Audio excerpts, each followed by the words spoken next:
Bonjour Valérie Perruchot-Garcia, bienvenue. Bonjour, merci. Vous êtes donc la directrice RSE de Janssen France, c'est 1200 collaborateurs, 6 domaines thérapeutiques, vous faites partie du groupe américain Johnson & Johnson. Alors on va parler impact carbone pour démarrer, il n'y a pas que ces enjeux mais c'est un enjeu important. Ça commence évidemment, toutes les entreprises qui veulent vraiment changer leur trajectoire commencent par ça, par un bilan carbone. Vous l'avez fait quand, vous l'avez fait avec qui? Alors le premier bilan carbone, on l'a fait il y a 10 ans, en 2012. En fait, on voulait savoir exactement comment on se positionnait sur le sujet et on n'avait pas beaucoup d'informations. Donc on a travaillé avec Carbone 4 en 2012 et déjà sur les 3 scopes, vous savez un bilan carbone c'est scope 1, scope 2, scope 3. Bon, je ne vais pas rentrer trop dans les détails parce que ça devient très vite un peu technique. Mais quand on va vers le scope 3, c'est plus ambitieux. C'est plus ambitieux, c'est plus difficile de réduire sur le scope 3. Et nous, notre bilan carbone, parce qu'on en a refait un après en 2015 et le tout dernier, on l'a fait en 2020, nous apprend qu'en fait l'essentiel de notre empreinte carbone, elle est justement sur ce fameux scope 3, notamment sur les achats de biens et de services. Donc en fait, une fois qu'on a fait ça, on se dit qu'est-ce qu'on peut faire, comment est-ce qu'on peut améliorer en fait cette empreinte. 9% ce sont les transports, donc on se disait peut-être qu'on pourrait déjà agir sur la mobilité. On va en parler de ça. Donc on en reparlera.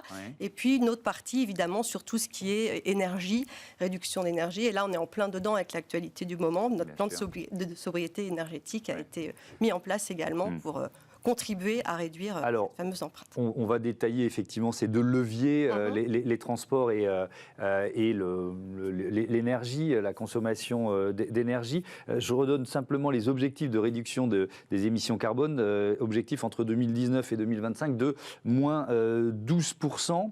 Et donc il y a ce premier levier sur lequel on va insister maintenant, sur les flux logistiques en fait, les déplacements quoi. Ça me semble quelque chose de très important. Il y a notamment ce projet qui s'appelle Cap Logistique. Alors c'est quoi ça? Alors Cap Logistique, en fait juste faire un petit des éléments de contexte.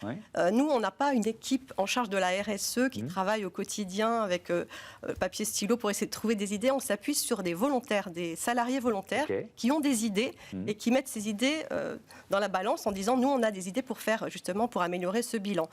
C'est exactement ça l'histoire de Cap Logistique. Ce sont les équipes en charge de la distribution des médicaments chez nous qui se sont dit si on évaluait un petit peu mieux les flux, justement, si on regardait avec nos principaux clients, qui sont les hôpitaux, comment est-ce qu'on peut peut-être améliorer le nombre de commandes et en améliorant, en diminuant le nombre de commandes, on va diminuer le nombre de camions circulants, on va diminuer. Combien on a de camions sur les routes et comment on peut diminuer quoi. Et donc on a travaillé au plus près en fait avec nos principaux clients qui sont les hôpitaux pour voir avec eux comment est-ce qu'on pouvait améliorer, optimiser la gestion des commandes et donc la gestion des flux avec eux. Un premier bilan rapide sur la base de l'année dernière nous a indiqué qu'on pouvait économiser, qu'on avait économisé 5000 tonnes équivalent carbone en diminuant à peu près par 2 le nombre de camions circulant sur les routes. Et ça a aussi généré, ce qui n'est pas moins important, un certain nombre d'économies aussi dans notre système économique. Oui, ça permet aussi de faire des économies et d'être plus efficace. Donc c'est un double avantage. Pour bien comprendre, je parle de co-construction. Pour que ça marche, ce projet Cap Logistique, il faut quoi? Il faut optimiser le trajet du camion, c'est ça Déjà, il faut convaincre l'hôpital de regarder comment il gère en fait ses commandes avec nous. On avait fait quelques études. Dans certains cas, il y avait jusqu'à 33 commandes par mois, c'est-à-dire plus d'une par jour. On a voulu baisser ça à 14, enfin on va dire de moitié, grosso modo. Donc ça veut dire accepter de travailler en partenariat avec nous pour essayer d'optimiser, de comprendre, d'améliorer. Et du coup, ensuite, on a une 50aine d'hôpitaux aujourd'hui qui travaillent avec nous dans ce sens-là, dans cette démarche, qui nous ont suivis. Et donc c'est avec chaque hôpital finalement définir un plan logistique. Un plan d'optimisation logistique pour justement diminuer toute cette distribution.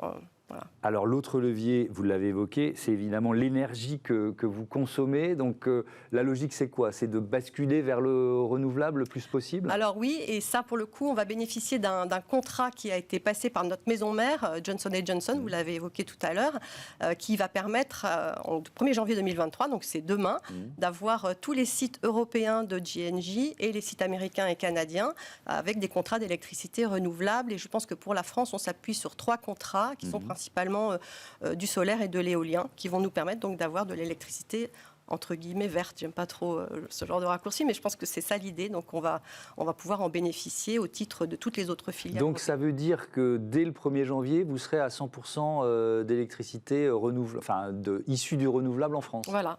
Et à horizon 2025, l'ensemble des sites monde du groupe. D'accord.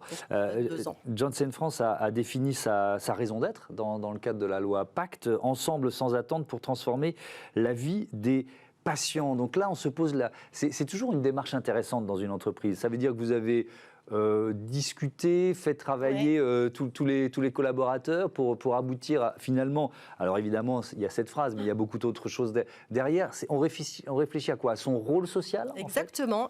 Et en fait, on s'est dit comment est-ce qu'on va avancer là-dessus. On s'est réunis d'abord au niveau du comité de direction.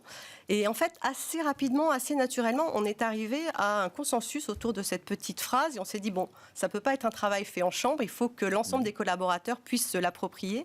Donc, on a testé tout ça en allant sur le terrain. On a fait l'an dernier, c'était cette année en fait, entre mars et mai, plein de réunions avec 50 personnes, des petits groupes pour pouvoir faire en sorte que chacun puisse s'exprimer, donne son ressenti, dise comment il se trouvait par rapport à cette raison d'être. Est-ce qu'il se sentait inspiré? Est-ce qu'il voulait l'améliorer? Comment est-ce qu'il pouvait traduire ça à son niveau?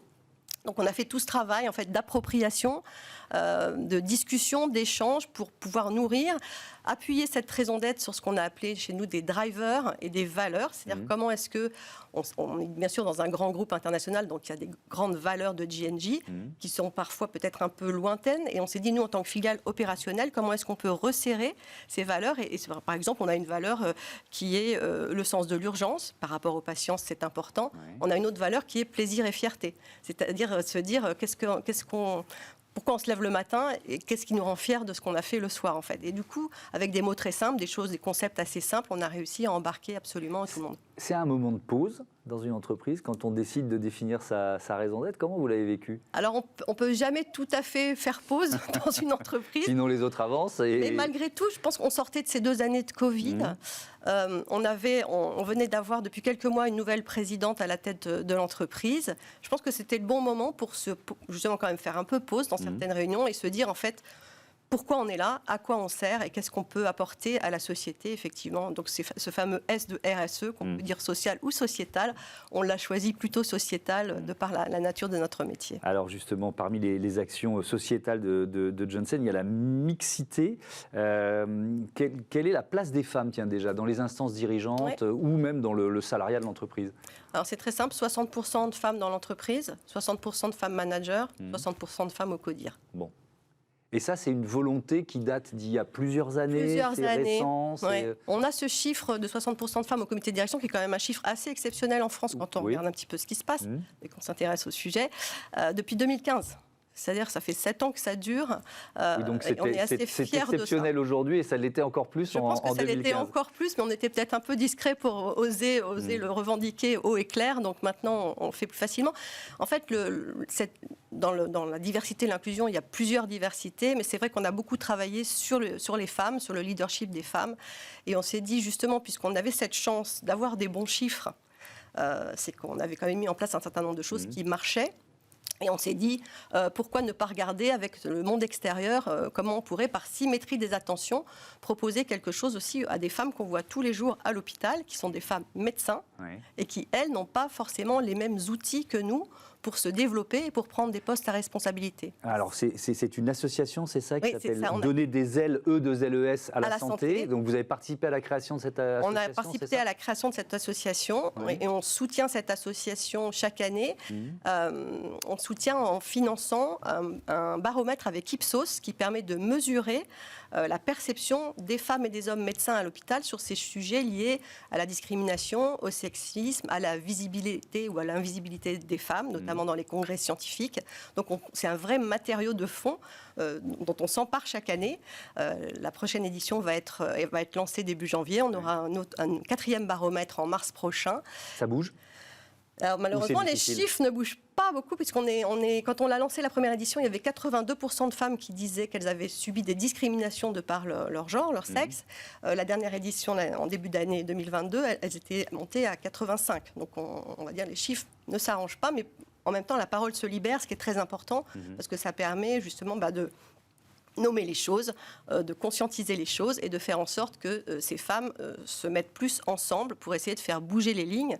Et du coup, c'est ce qu'elles font. Et on a fait un colloque il n'y a pas très longtemps pour donner à la santé à l'hôpital Necker, auquel 3 ministres du gouvernement ont assisté quand même. Ça veut dire que le sujet est important et on va continuer évidemment à s'engager avec elles. Merci beaucoup Valérie Perruchot-Garcia et à bientôt sur Bismarck. On passe à notre débat autour du label bleu, blanc, zèbre.